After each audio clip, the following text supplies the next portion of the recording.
হ'ল এতিয়া এতিয়া আমি ডাঙৰ কাৰণে ওলাইছো এতিয়া ডাক্তৰ চব ৰেডি কৰিব লাগিব চব ৰেডি কৰিব লাগিব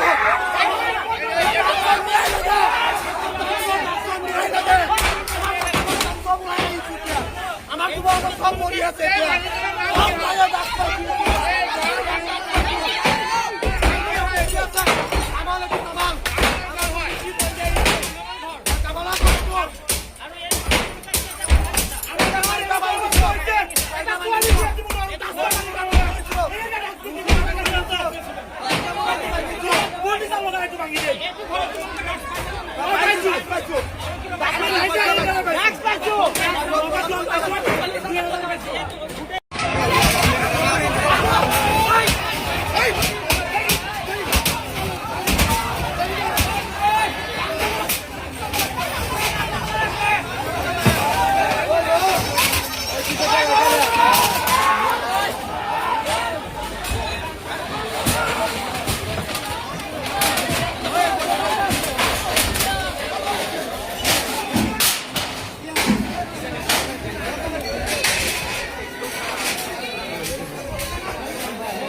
ঠিক আছে, মাৰো।